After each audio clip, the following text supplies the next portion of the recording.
Hi, my name is Charlie Chen. I'm at my wit's end here because I'm in a tough spot and I don't quite know what to do to break free. So, the best thing, or the next best thing I can do, is start documenting every week. So, hopefully, by reviewing it as time goes on, I can figure out a solution. That being said, welcome to episode 0 of One Step at a Time with Charlie Chen. You may know me as a comedian, but my background is actually so much more than that. I was born in the city called Wuhan, well, Wuchang to be, was it Wuchang? Yeah, it was Wuchang to be particular. Okay, I was born in a place called Wuchang to be particular. And, well, when I was around 3 years old, my parents decided to look for better life in southern China. So I actually grew up in a place near Canton in China. And that's why I can speak both Chinese and Cantonese. That being said, my parents divorced when I was 6, and my mom remarried. And that's how I ended up growing up, well, moving and growing up in America since I was 10 years old. I grew up in a town called Taos, New Mexico, and I didn't live inside the town. I was actually about 30 to 40 minutes away from town, so I actually didn't really get to hang out with people. And so, in a way, a lot of times I was a secluded person. So that's why I used to both read a lot and also play a lot of handheld video games because that's all that's really available to me. Anyway, my talent when I was born into this world was music. I really enjoyed playing music, uh, but when I moved to America, my stepfather was pretty much saying that it's okay to play music, but you shouldn't rely on music to survive because artists struggle to make a living in this world. And between the weird dynamic between my mom and my stepfather, I ended up picking I ended up picking IT because both as a chance opportunity because well, the story with IT was that I was in the computer class in high school and they would pick the top 2 student to become IT techs for the school, but one of them declined and I was third pick, and that's how I started my career in IT. I started doing IT as a sophomore in high school and I haven't stopped until very recently, actually. Um, so yeah, I pursued IT because I figured that it was a stable career. And in a sense, it is because everybody uses computers. So, but that's the thing, isn't it? Right now, with so many tech layoffs happening at the same time, like, oh, and by the way, I did get laid off about a month ago. I was working for a Canadian bank, and I did like seek out a Canadian company to work for them. I was actually working for a US company and they sold a team to Royal Bank of Canada, and that's how I ended up there. Anyways, the US tariffs happened, and then banks that don't like risks, so they went ahead and on the budgeting sheet counted US employees as more expensive. And while I might be a good employee, I don't think I can justify my existence if on the budgets I'm costing them 2 to 5 times more now, can I? Now, of course, when I got laid off, my parents are like, well, they've never liked me being trans. So the first reaction was, I knew it, you shouldn't have came out of the closet. But no, I had to let them understand that it was related to the tariffs. That being said, that being said, I just don't know quite what to do because it's almost like losing my job because of human behavior, but it's so big, I'm becoming a statistic, so I don't really have anyone to blame, but I'm being starved out, even though I was being a good worker.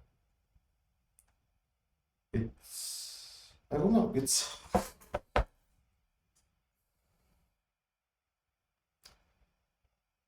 something is not adding up, and the harder I think about it, the harder my brain hurts.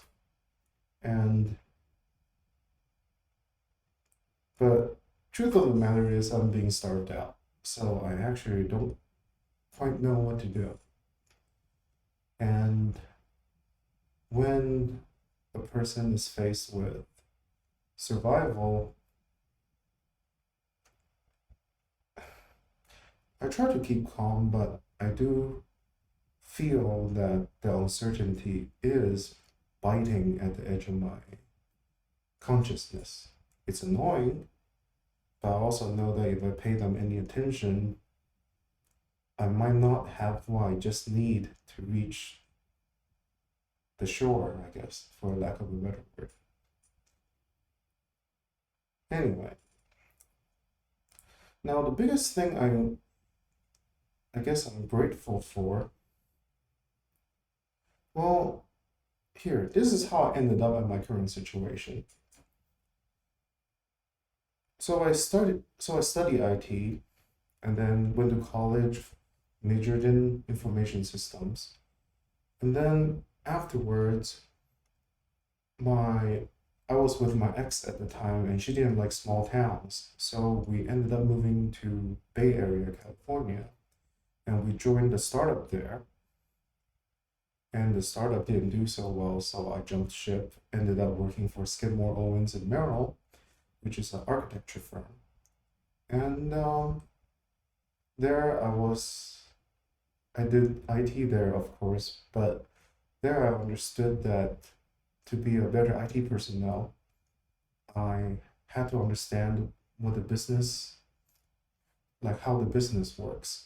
Because at the end of the day, IT or technology in general is really there to help better facilitate businesses. So it's almost like what I want as a technologist doesn't matter. And and that is totally fine because by understanding how the business worked, I was able to both design and maintain the system in a way where it doesn't intrude on business activities. Now, and it is also there that I learned that IT is part of the cost center. In other words, IT doesn't generate revenue in that sense. We help keep the lights on, but that's pretty much it. Now, moving forward, I was between jobs and I joined a real estate firm called Movoto, and I worked as their front desk and operations for a while, and then their IT guy left, and boom, I was right back on track as IT personnel. And from there, Movoto was purchased by Ojo Labs, which eventually led me to relocate to Austin, Texas in the end of 2022. So I'm still in Austin, and well, and then Odra Labs sold a quarter of their people to Royal Bank of Canada, and I was part of that team. So that's how I ended up working for a Canadian bank. And then the tariffs happened, and next thing you know, I don't have a job anymore. So it all happened so quickly. But anyway, so while I was working as IT for a real estate brokerage, as you know from my tenure at the architecture firm, I realized that it's important to learn about the business. So that actually got me to get my real estate license because I figured that if I can understand the operations of the real estate agents and the brokerage, maybe I can better help them with IT operations. So that's how I got my real estate license. Now, after getting my real estate license, I tried to break into doing real estate on the side, but then I realized that I was a nerd and I wasn't very good at talking to people. And because of that, and plus my friend online, I was chatting with him on Discord and he said, I don't think you're funny. So I sort of took it on as a challenge, more or less a bet. I ended up checking out Comedy Mothership, and that's how I come to, well, that's where I saw Kill Tony for the first time. I went in as a standby, and the first ever time I went to Comedy Mothership, it was the Ric Flair episode, and I didn't know at the time that it was a special episode, but I thought that guests would walk off stage normally if things get too crazy, but turns out that was a special episode. Anyway, so that's how I got started in comedy. Now, anyways, so that's how I got into comedy and real estate.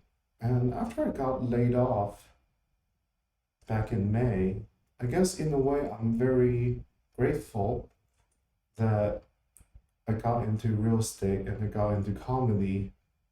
Now, whether they pay or not is a totally different matter, but the biggest thing that I really like about these two was that by exploring these two areas, instead of, just playing video games and not do anything with my free time as a work from home IT person, I was able to not be stuck in water after being laid off. Now,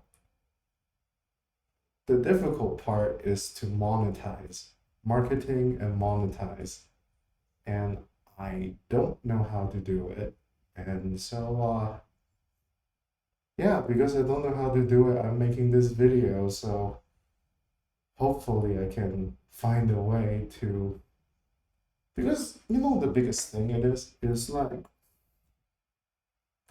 it's not that I don't like doing IT, and it's not that I don't think IT is not valuable. It's that thing that I learned about the nature of IT is that IT at the end of the day is a cost center activity. In other words, when situations gets bad, they're going to let go of the people who keep the lights on. So I find it very difficult to convince myself to go back to a line of work where I'm as useful as times are good, and the moment things become bad, I'm no longer needed. And so that is sort of why I'm getting into real estate, because if I were to work a job, I want to be part of the revenue center. In other words, the different roles that bring in the money. So that pretty much goes over why I got into real estate. Anyways, that being said, yeah, so I started this video thing because I really don't know what to do. I am someone who knows how to help other people, but I don't know how to help myself. And and that's the thing. Like with real estate, I didn't born into this world saying that I like houses and I want to buy and sell houses, right? It's not something like firefighter. It's not something like being a rock star. It's nothing like that. But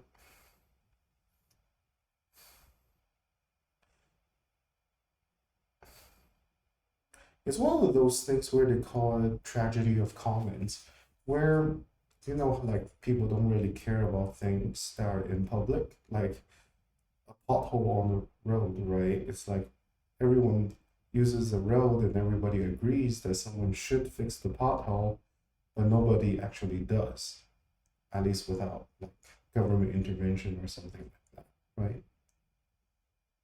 And well, the thing is, with everything being sold to people, I guess a better way of putting it is that as an American living in America, everything was commoditized. Everything is a commodity in a way, and and everything is being turned into a service that you don't really own anything. And because you don't really own anything, it's hard to care for things if you don't own anything. And well, the thing with real estate is that I'm still new and I plan to become someone who's really good at it. And one of the things I want to help people with is that I want to help first time home buyers. Because if more people can own homes in America, maybe they would care more about this place that everyone is living in. Anyway, I'm still quite a ways from there though, because I'm still new with 0 clients so far. But hopefully that will change one day. And hopefully sometime soon before I get started out. Anyway. So yeah, that pretty much covers what I want to talk about in episode 0. But and if you really think about it, I don't know if Doge have anything, the Department of Government Efficiency has anything to do with like EEOC not having enough people, the equal employment opportunity one. But even if me being laid off was wrongful termination, there's no one at EEOC that can handle the case because everything is filled. So it's almost like a 1-2 punch, and everything is a distraction from everything else, even though being starved is very real. So I don't know what else to talk about. I want to talk about my mom in the next episode. I don't want to talk about it in this one. So yeah. That being said, I figured I should probably advertise a bit for about me, I guess. Or I figured that I should probably talk about what I'm up to now. So, as you know, I do comedy and IT, although not currently employed, and real estate. And so, in terms of comedy, you can find me signing up at Q Tony every Monday And after Kill Tony every Monday, if you go next door to Shakespeare's, you'll find me working at the DJ booth. I don't make any money there, but I realize that it's something that's important to keep the scene lively and more enjoyable for both comedy lovers and fellow comedians. And on Tuesdays, you will find me at Tiniest Bar at 8 o'clock. I will be performing as a bassist as well as I will be working the soundboard for the open mic there. And if you do sign up at Tiniest Bar and you do well, the top performers will be contacted by the host, which is simply Courtney, and he will reach out to you and sign you up for the Fridays show, which I'm also on as a bassist and soundboard person, and that one is at Cotown Theater at 8 p.m. And this upcoming 25th, we're having a big show, and we're also giving away free pizza. Pizza. Free pizza. And okay, we'll have free pizza the upcoming 25th of July. So please stop by.